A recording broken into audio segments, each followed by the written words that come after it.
So, the SA2 video has taken longer than anticipated, and in all my wisdom when making my Adventure 1 video, I needed like 15 seconds of Sonic R footage, and so I decided to 100% it for the funnies. So this is kind of a bonus video here, taking a look at two of Sonic's more oddball titles, starting with the beginning. Sonic R was released on the Sega Saturn in 1997, and then on the PC around a year later. But I'll be playing Sonic R through the Sonic Gems collection, released in 2005 for the GameCube. And other regions also got it on the PS2, but we never got the PS2 version over here. I should note that the version on Gems collection is the PC version, and I would talk about the differences between the Saturn and PC version, but I'll be honest, I'm not sure of the exact changes between the two, and I'm pretty sure all the differences are some graphical things that are minorly varied, so we're not going to be discussing that here.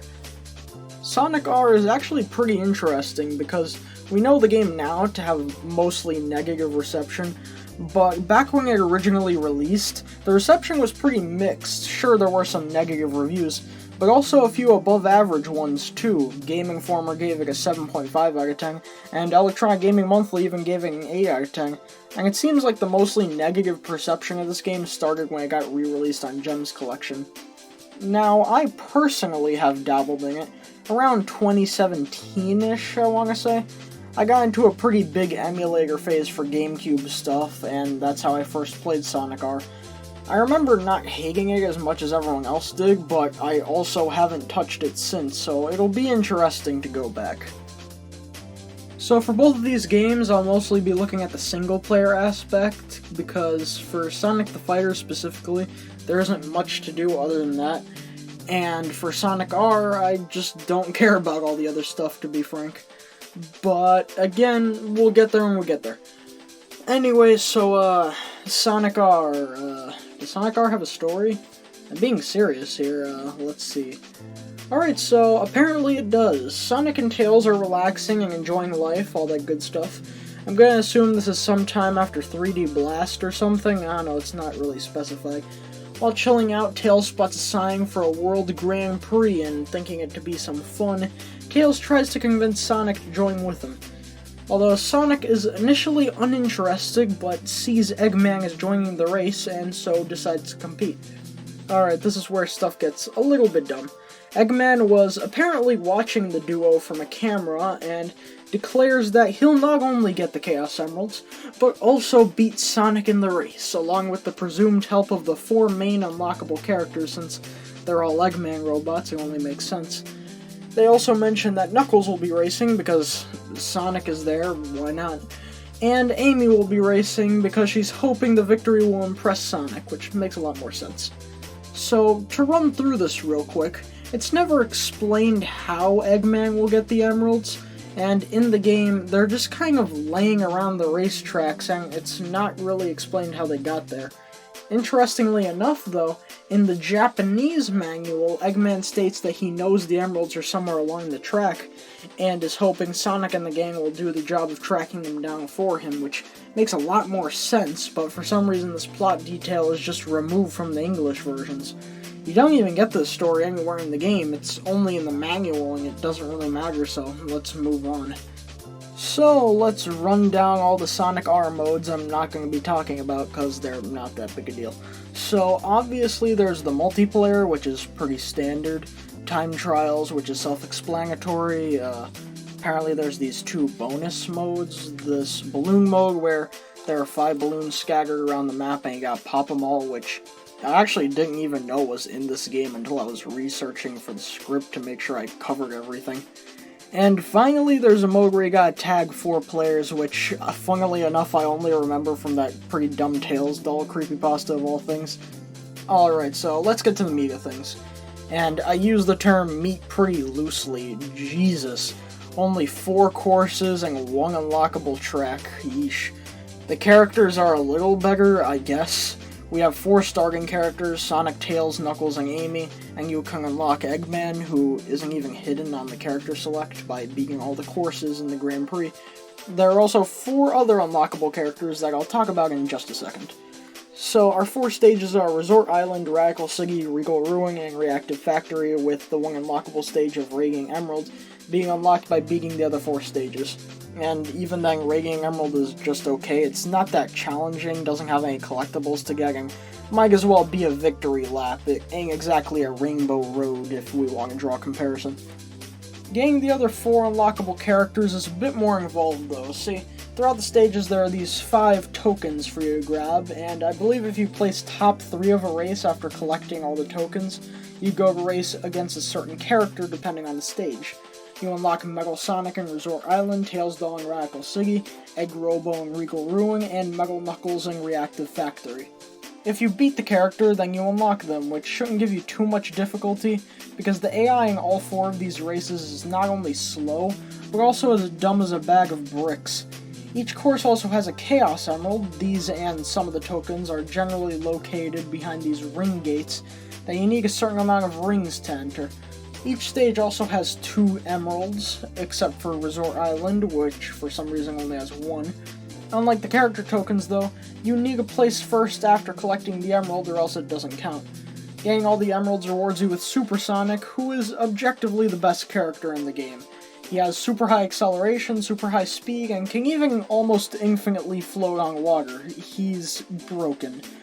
If you want to make your collection journey a lot easier, go for the emeralds first and then do a clean sweep of the tokens as Supersonic. The AI will barely stand a chance. Speaking of which, character balance in this game is out of whack completely.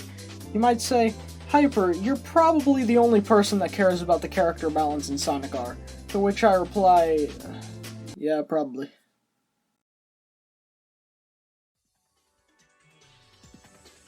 To start with, Amy is easily the most worthless character in the game, being in this car that is just worse in every aspect in comparison to every character.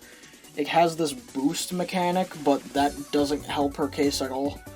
After that is Tails Doll, which isn't much better. He moves around really weird and doesn't even have a jump like most characters. He instead does this weird bobbing hover thing, and the only outwardly good trait he has is that he's able to float on water for a little bit, as his stats are pretty bad everywhere else. After that we have Eggman and Egg Robo. Both are destroyed by one aspect alone, and that's that they don't have a jump. Instead, they fire a missile that's supposed to slow down the competition, but in my experience, it barely even affects them. And because of both of these together, they're debatably worse than Tails Doll. Then there's Tails, who isn't bad, but there's just no reason to play as him when Knuckles' glide is faster and does flying around better than Tails does. Because, in my experience, you'll never really need the prolonged flying that Tails offers, and because of how the acceleration is a little weird in this game, Knuckles' glide is able to move a lot faster. Then there's also the top 3 characters in this game, excluding Supersonic. First there's Sonic, which is just kind of good all around, but in a game where half the other characters have gimmicks that are complete garbage, that's definitely not a bad thing. There's Metal Sonic, which is pretty much just Sonic, but with the ability to hover on water for a bit like Tails Doll, making him better by default. And finally, there's Metal Knuckles, who is just like Knuckles, but his glide is even better, in my opinion, making him my personal favorite pick. That being said, having a favorite pick won't do you any good, because it's time to get into the actual gameplay of Sonic R, and it's a bit of a mess. So firstly, there's the control, and god, it is not good, because of one flaw that just sort of ruins the game for me. The control is way too stiff. Have you tried turning in place in Sonic R? Because I guarantee you'll die of old age before you start facing in the direction you want. Sonic and friends control like cars. Ironically, the character driving an actual car feels less like car controls. It might be hard, but despite what you're looking at, you need to get it out of your head that you are controlling a character from a 3D platformer. You are essentially controlling a car with a Sonic skin plastered over it. This wouldn't be so bad if the game was designed around it, but sometimes, especially in Regal Ruin and Reactive Factory, some items are just placed in areas where you have to stop and turn, and god is it aggravating to just sit there and watch everyone blow by you. Regal Ruin is even worse in this aspect, because there are right-angle turns on the main pathway. You can also drift, and it's pretty important. especially for those tiger turns, and also helps with a special technique you can do in this game. If you drift and jump into walls, you'll bounce off of them, which helps with making multiple turns in succession, or also getting around tiger turns while keeping your speed. Another slightly important mechanic is weather. There's multiple weather types like sunny and rain, which don't really change that much. The only important weather type is snow. This mainly has to do with the water on the track. Now, large bodies of water are pretty annoying, just like in real life. In this game, though, being on the water for more than a second will cause you to sink into it, and you'll go a lot slower. In the other weather types, you'd need a bubble shield from the item emblems to run over it, and even then you'd lose the shield after you jumped from the water. But if the weather is snowing, then the water will freeze over and just be slippery terrain, which can allow you to take some admittedly pretty cool shortcuts. Now, here's the weird thing about Sonic R. When you can figure out how the game works, get a grasp on its more unpleasant aspects, and try and work with the god-awful jank while using things to your advantage to blast through the stages, like routing optimally, using weather to your advantage, taking shortcuts that may or may not have been intentional, this can be a fun game. Does that mean I can recommend this game? Oh, no, definitely not. Let's run down that list, shall we? Some mechanics feel designed to work against you. This game has less content than the original Super Mario Kart, the balance is broken, and there is literally no reason to replay this game for any other reason than personal satisfaction or speedrunning. And just generally, there are many other kart racers and other racing games that are more fun than this one. Despite this, though, when you can get to grips with this game, it's not awful. Dare I say I had some fun when I was playing through it, and had an enjoyable experience figuring out the fastest ways to get around these tracks. Despite that, though, I don't think I could recommend the game without having to think really hard about it first. What I can recommend to you, though, without any question, is the game's soundtrack. I know the lyrics might be cheesy, and there's a reason why people thought the soundtrack was a bit weird back in the day, but man, Supersonic Racing, Work It Out, and especially Number 1 are complete bops, and I will not hear otherwise. And I would highly advise you to give it a listen. And with that, yeah, that's Sonic R. Probably the best worst Sonic game of the bunch, maybe even a C-tier game, because in some respects, the good and the bad parts kinda even out to create a middle-of-the-pack experience. It's pretty much all over the place, and if you asked me to give you a quintessential mixed bag game, that game would be Sonic R. I do think that there is some stuff that you can enjoy from this game, but generally, I don't think I can recommend this one that much.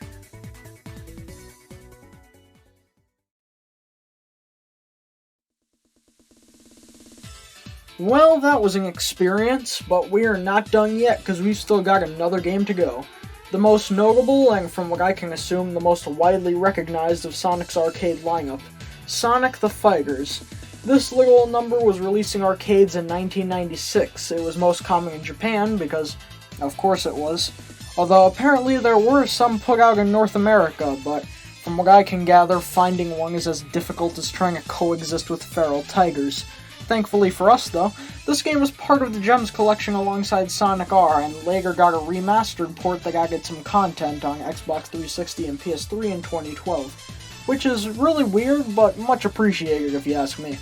This will be the version that I'll be playing off my Xbox One, as it's widely regarded as the definitive version by most, and we'll talk about why later. Now, here's a few interesting things about this game. Apparently in 1996, a magazine known as Game Machine listed Fighters as the 13th most popular arcade game in Japan at that point. But another interesting thing is, I can't nail down a solid popular consensus on this game. The reviews posted on the Wikipedia page for the game shows that it went through a bit of a popular opinion degradation similar to Sonic R, in that the original release got favorable reviews, Gems Collection re-release was mixed, and there weren't many positive things to be said about the 2012 remaster, which shocked me the most. You'd think the additions it gave, like a few extra characters and especially the online mode, would have at least elevated it above the Gems Collection version in most eyes, but I guess not. Another interesting re-release this game was going to have was a version on the Sega Saturn and apparently even on Windows, but it was scrapped. And from what I can tell, it's because the development team didn't think the version was faithful enough to the arcade version, and so they held off until the GameCube. Oh yeah, I also wanted to mention something that I just sort of found neat. In the American arcade release, Fighters was actually known as Sonic Championship, however, with the Gems Collection version going forward, they would use the Japanese arcade name, which I'm happy about, because Fighters is a much better name than Championship, if you ask me. So yeah, that's the major background stuff out of the way, so let's get into the game. Fighters has an extremely simple plot. Basically, Eggman has set up the Death Egg 2, not to be confused with the Death Egg 2 from Sonic the Comic, or the Death Egg Mark II from Archie, or the Death Egg Mark II from Sonic 4 Episode 2. Anyway, all the characters here are guarding one Chaos Emerald each, except for old Mac the Weasel over here, who stole one for Eggman and plans on holding on to it. Tails decides to organize a tournament, and whoever is the strongest will go on Tails' rocket ship to stop Eggman, and that's pretty much it. The story doesn't matter much here, and I'm not really sure where you find this story. My only guess is the Gems Collection manual, but I can't verify that because I don't have a manual with the copy I own. But whatever, I'm probably just forgetting something. So this game is pretty simple. You're in a 3D arena, but you're pretty much locked to facing the direction of your opponent, so you can't really move freely. You have 3 main buttons, a punch, a kick, and a shield button. You have multiple barriers to guard yourself with, but if your shield takes enough abuse, it'll break. Although, unlike Smash Bros. Or something, you don't get stunned if anything breaks. You'll just lose a barrier and have more there in the back. If all your barriers break, though, you can't guard anymore, which I think is a fair trade-off for abusing your guard system too much, especially since the computers love blocking constantly. The fighting mechanics are also remarkably simple. Basically, for most moves, it depends on what direction you press in combination with which button you press. Although there's also other moves that require you to hit multiple at once, and a few that even require you to do a few more traditional fighting game joystick movements, like a Street Fighter game. There's also grabs here. Grabs are pretty special because they destroy shields immediately, meaning you can waste the enemy's shields by using grabs, which is a pretty neat mechanic. And that's about it. Yeah, this game is extremely simple, which is probably what got it so much flack from reviewers. It's not exactly the most complex fighting game out there. There's not much combo game, not that many complex inputs to do, and honestly, you could probably get through the entirety of arcade mode pressing the punch button a lot, and occasionally doing a special move. At least up to a point. The game isn't that difficult. The computers will block a bunch, and that grab move Tails does a stupid amount of damage. But it's nothing too severe. The game does ramp up a bit towards the end when you have to fight Sonic, but then one of the most insane difficulty spikes I've ever seen in a game rears its head. Oh my god! So you know those bosses in the arcades? Yeah, those bosses. Yeah, the guys who are just made insanely difficult to guzzle your quarters in record time. Well, guess who decided to show up to the fight to steal your money? Metal Sonic makes me want to cry in this game. Let's go through it, shall we? First off is normal jab, just pressing punch a bunch of times. It leaves you in stun lock and does a lot of damage.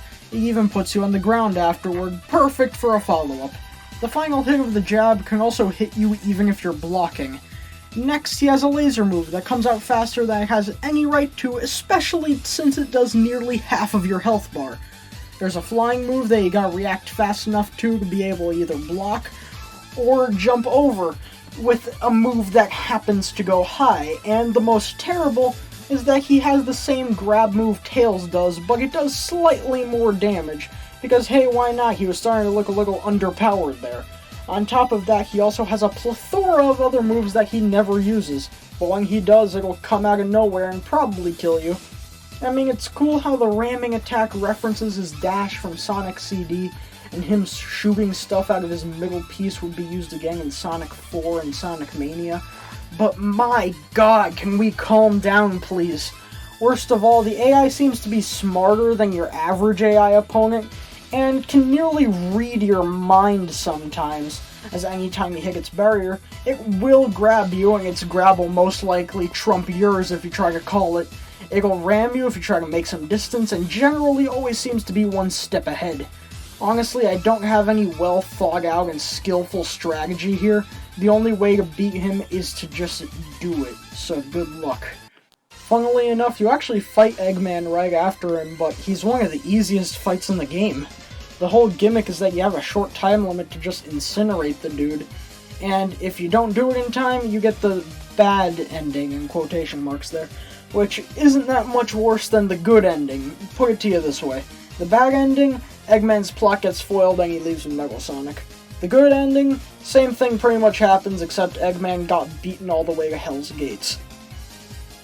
A little tidbit that I know is in the 2012 version, not sure about the original or Gems collection, is that if you get to Eggman without losing a round as Sonic, you get to play as Super Sonic, but honestly, just thinking about beating Metal Sonic without losing a round just to play as Super Sonic for like 10 seconds makes me depressed.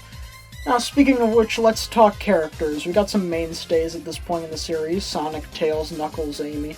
But we've also got some weirder characters like SBO, who isn't that odd of an inclusion nowadays, but back then the guy's only game was Knuckles Chaotic, so yeah, it was a bit of a weird pick back then.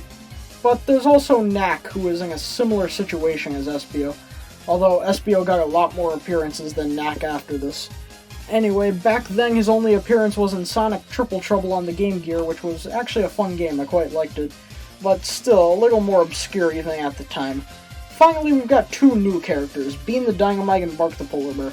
Now, I'm gonna be honest, while making new characters and picking some obscure ones might seem odd, you gotta remember, the Sonic series was nowhere near as robust in the character department as it is now, so I can understand where they were coming from to an extent. Next, for how they play, and thinking about it, there's not a ton differentiating characters from each other, despite some really minor differences. Sonic's a good all-rounder, Knuckles is pretty much the same.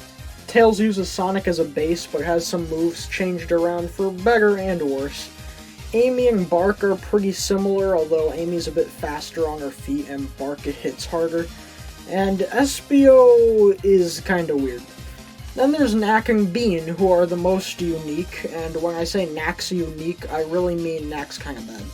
I mean, he's cool in concept. Our token projectile fighter just uses a pop gun instead of the actual legit straight-up gun he was supposed to use in Triple Trouble. Man, this guy was ahead of his time. The problem with Knack's pop gun in this game is that if a character can spin dash, they can go through his bullets. And the problem with that is half the roster has spin dashes, because they gave one to SBO for some reason. Really, that's the only problem that breaks Knack, because if he goes against a character that has a spin dash move, it's completely one-sided since almost all of his moves use it, meaning almost all of his moves will be completely useless. How unfortunate. And now, Bean's unique in that his playstyle revolves around him throwing bombs around since he has an addiction to a nice explosion. Since he relies on chucking explosives around instead of engaging in fisticuffs galore, he's a little more hands-off than the other characters, if that makes sense. He wants to keep his distance, since if he gets rushed down, he'll be in a little more trouble than most would be in. It's weird to get a handle of, but he's really satisfying, especially since he's one of the few characters that can actually do combos in some sense in this game. And he's really fun once you get grips to him.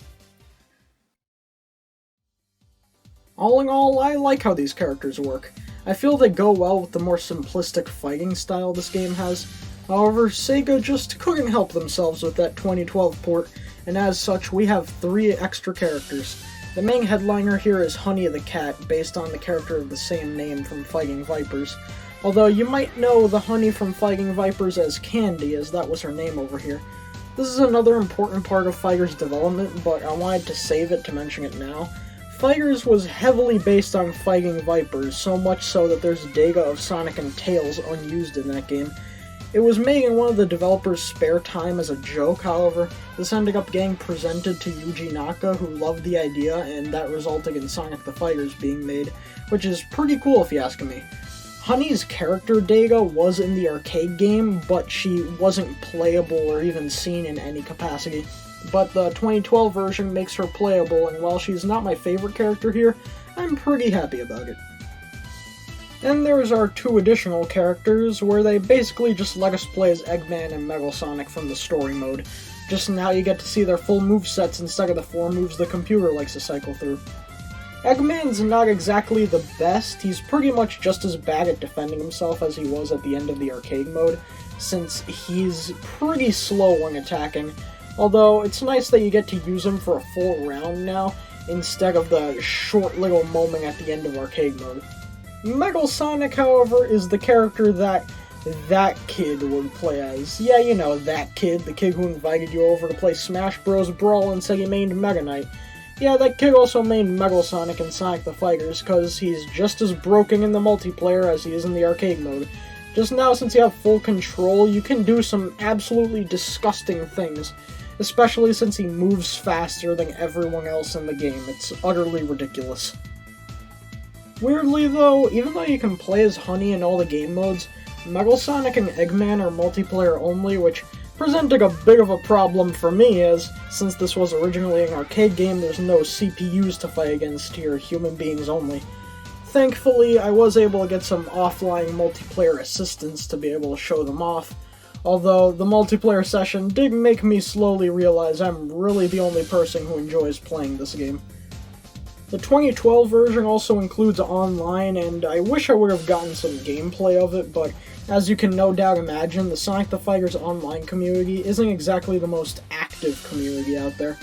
It was nice to feel special knowing, though, that I was the only person on the planet trying to find a match online in this game. Maybe porting this game to newer platforms would make the online more active, but I can only dream.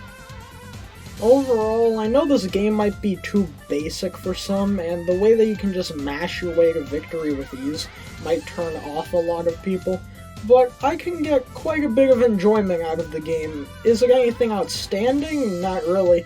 Is it good enough to where I want to get an arcade machine of it before I die? Yeah, but keep in mind, I am also really dumb. If you're curious about it, I'd recommend the 2012 remaster. It's on Xbox 360 and PS3. However, it is also available through backwards compatibility on the Xbox One, and on top of that, it's only $5, and for that price, I'd say it's worth looking at. That's pretty much Sonic the Fighters, but before we finish here, man, we need to talk about the soundtrack to this game. Sonic the Fighters might just have one of the most underrated Sonic OSTs in the entire series. All the tracks are so good and catchy, and dare I say, this game might have one of the best Metal Sonic themes in the series, and there's some steep competition in that category.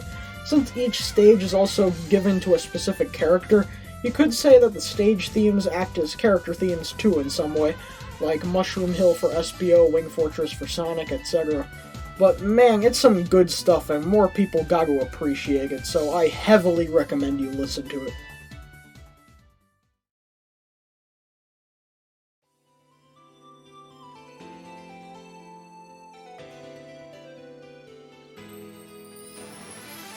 With that, we close out this look back at Sonic's lesser talked about titles, and man, I know these games aren't exactly the pinnacle of the franchise or anything, but I wish they were talked about a little bit more, because while Sonic R wasn't that good, I was still able to get some fun out of it, and on top of that, I do have a soft spot for Sonic the Fighters and still enjoy it. On top of that, they introduced some cool things to the series. I probably should have talked about this sooner, but Tails Doll and Metal Knuckles are both extremely good designs, and I especially like what they did with Tails Doll in the comics. These two paired with Metal Sonic would make for the perfect opposite to Team Sonic, if you ask me. Along with that, Bean and Bark are also really fun characters that I'm happy are getting more love recently, and I think it should be acknowledged the cool things these two games brought to the series. Unfortunately though, these characters largely would only appear in the Archie comics and haven't made that many appearances in many other games. Heck, I'm not even sure if Tails Doll and Metal Knuckles have appeared in any games outside of Sonic R. Additionally, the concepts these games had weren't really revisited. We got one other Sonic fighting game in the form of Sonic Battle, but due to the system limitations of it being on the Game Boy Advance, it wasn't able to hit its max potential, if you ask me. On top of that, we haven't had a running-oriented Sonic game since Sonic R. After this, we get Sonic Riders, which was another really cool take until that'd be killed off too, and we've only had standard Sonic kart racing games since that. Despite them not being talked about too much, as well as Sonic R being a generally polarizing experience, I do feel they both have their place in the franchise, and I'd be lying if I said I didn't enjoy revisiting these games. With that, though, the train is back on track and headed for the main event, so for real this time, I'll see you next time with Sonic Adventure 2. I hope you enjoyed the video, take care, and I will see you all later.